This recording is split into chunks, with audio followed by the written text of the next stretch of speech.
Hello, everyone. Happy Wednesday. I hope your Tuesday was prosperous and it was joyful and it was abundant and you got those coins, baby girl. It's Wednesday, so y'all know what that means. Last week we talked about or introduced paradigms, right? A paradigm, again, is a multitude of habits. That's the definition that we're focusing on at this point. But a paradigm is a multitude of habits, right? A habit is an idea that is fixed in your subconscious mind that causes you to act without any conscious effort, right? So we talked about why paradigms are important a little bit, but we're going to go deeper into that, explore where your paradigms came from, how to change your paradigms, what it means when you change your paradigms, like what does that actually do for you, or how does it affect you? So yeah, we're going to get started here shortly. Hope everybody is having a great week so far. You're making the coins, getting the monies, making an impact, getting all that you deserve and desire out of life. It's getting very cute. I need some water. Okay, perfect. So yeah, so like I said, this live is going to be focused on paradigms again and more of how paradigms are formed, right? Or where your paradigms came from. So again, a paradigm is a multitude of habits. A habit is an idea that is fixed in your mind that causes you to act without any conscious effort, right? Paradigms are important because they control 96 to 98% of the results that you achieve. Your perceptions, your beliefs, your behaviors, your logic, right? The way you earn money, the way you develop relationships, the way that you take care of yourself, your physical health, your mental health, your relationship with others, your ability to be fulfilled in life. Like everything that you do, like I said, 96 to 98% of your life is based off what you do habitually, okay? That's important to understand and to be aware of, because again, a habit is something you're doing unconsciously. You're not consciously deciding to do this over and over again. You've just done it for so long that it is now a part of how you operate habitually, right? That could be detrimental depending on what it is that you do habitually, right? Not all of our habits, and in, I wouldn't say it in general, but a lot of cases, a good bit of our habits are negative or push us in a negative direction. We do have habits that, push us in a positive direction. People that are always on time, right? That's a habit for them. People that do their work, 3 days ahead of schedule, that's a habit for them. People who procrastinate, that's a habit, right? People who wake up late, that's a habit. Everything that you do, like I said, 96 to 98% of your life is your habits. So when it comes to habits, when it comes to paradigms, right, you want to be aware of what it is, right? Because you can't change something if you're not aware of it, right? But you also want to be aware of how you got your paradigms currently, right? So again, a paradigm is a multitude of habits stored in a section of your subconscious mind that causes you to act without any conscious effort, okay? So you have two parts to your mind. You have the conscious mind and you have the subconscious mind. Your conscious mind is your intellectual mind. That's the logical mind. That's where you think, you decide, you choose, you accept or reject. You can decide that I don't know what I'm talking about. You can make that decision consciously right now. She doesn't know what she's talking about, right? That's something that you do consciously. You make decisions consciously. When you gather information, it's stored in your conscious mind, okay? So the big piece of the conscious mind, again, is that it has the ability to accept or reject. You can accept what I'm saying as fact, or you can reject it and say, I don't know what I'm talking about. You have that ability. Your subconscious mind, on the other hand, is your emotional mind. That's where your feelings are stored, right? That's where your habits are stored, your paradigm. Now, the subconscious mind doesn't have the ability to reject. Your subconscious mind does not have the ability to say no. Okay, your subconscious mind is like a garden. If you plant an apple seed, right, an apple seed is going to grow. If you plant a deadly poison into the ground, deadly poison is going to grow, right? It doesn't matter what you plant. You are just you're going to reap what it is you sow when it comes to the subconscious. Okay, so why is that important, and what does that have to do with paradigms? Most of your habits, most of your paradigms, your habitual way of operating came from your childhood, right? From the time that you were conceived to the time that you were probably the age of 3, that time frame was all programming. And it was all, you didn't have, as a baby, you don't have a conscious mind, right? The conscious mind doesn't form for children or babies until they're 3 or 4.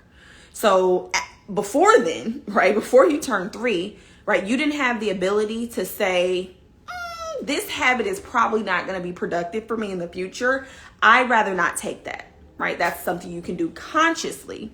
But as a baby, you don't have a conscious mind. You only have the subconscious.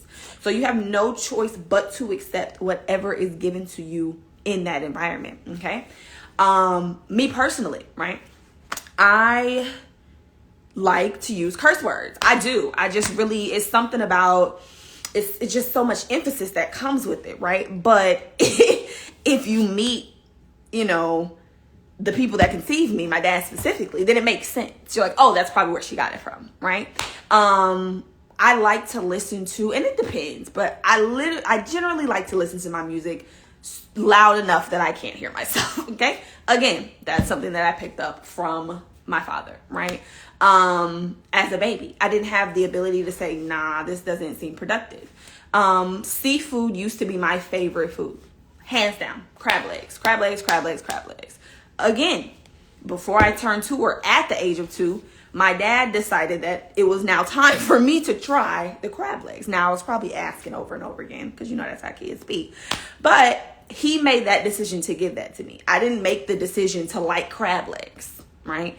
Subconsciously, right, I took those habits and I carried them with me throughout my life, and that's how I operated. So those are specific examples for me, but there are a lot of things that you can point out for yourself that you do, and you can directly pinpoint it to your parents. Like, spot on, this is your mom reincarnated, right? So some people, right, may have been programmed with habits of success, right? When it comes to how you earn money, that is a paradigm. That's a habitual way of operating. If you had those parents that were loyal to a company, right, for 40 years, the ones that told you to go to school, get a good job, stay with them forever, right, you're programmed to believe that that's how you're supposed to operate. And 9 times out of 10, that is how you operate, right? You're going to follow the beliefs that were given to you. Religion, right? You didn't decide. Most of us are given 4 beliefs or 4 paradigms automatically, right, when we're born. You're given a name.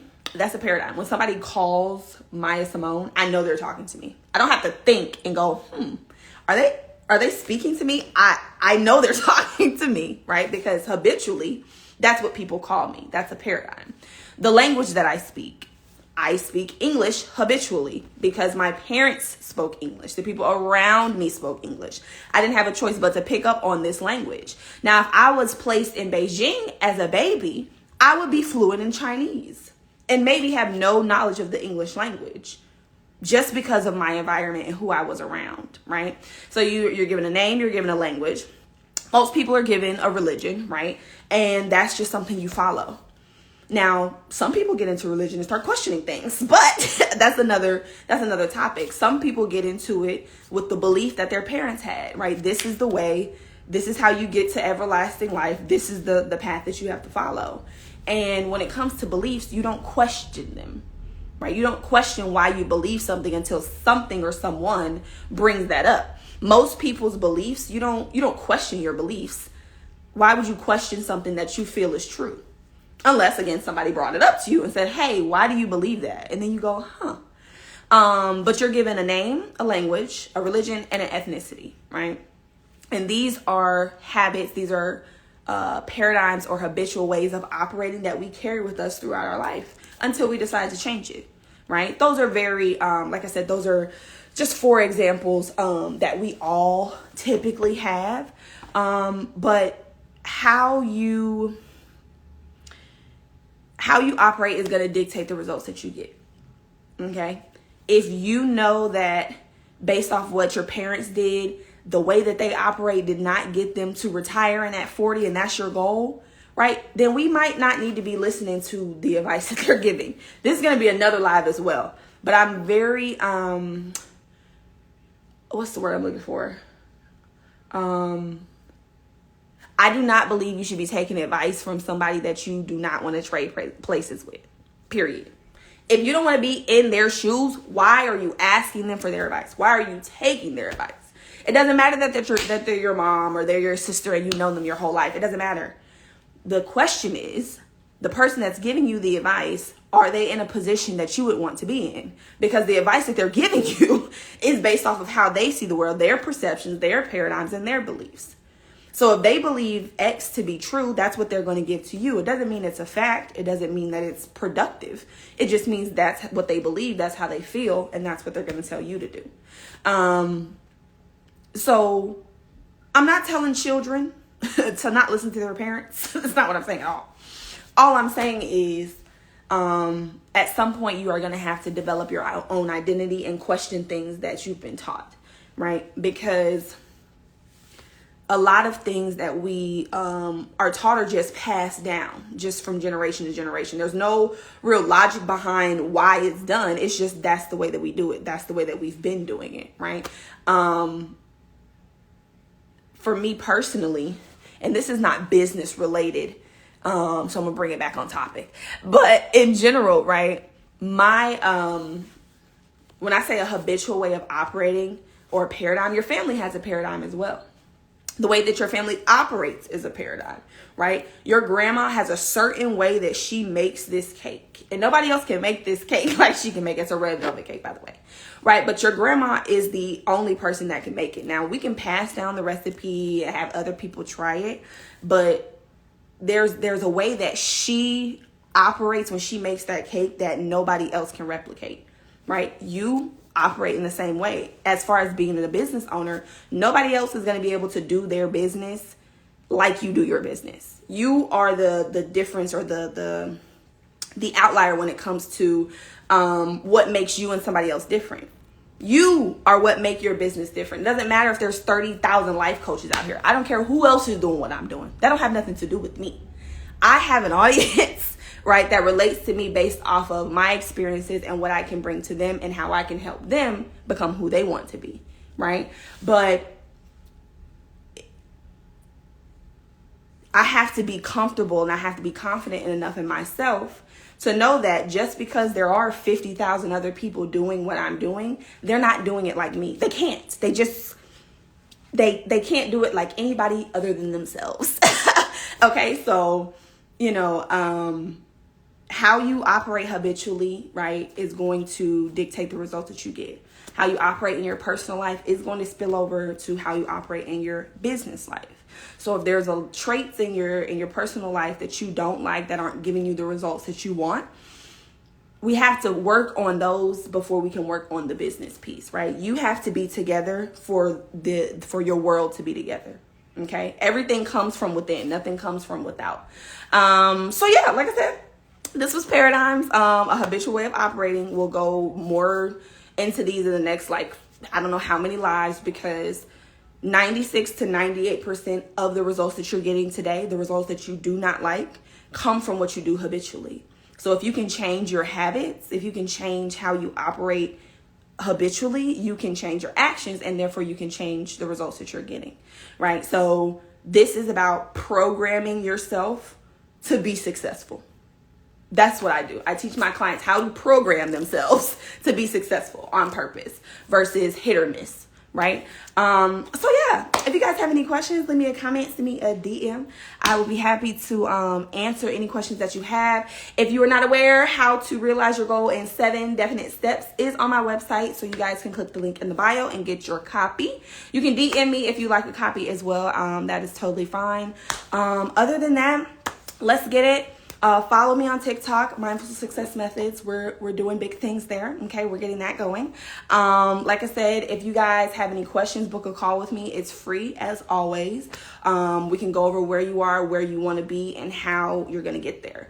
And then yeah, like it's Wednesday, baby. You know you got to get the coins. Make sure we get the coins. Joyful, prosperous, coming with positivity, love, and light. Okay, let me know if you need anything. I will be here for you all. Kisses. Have a good night.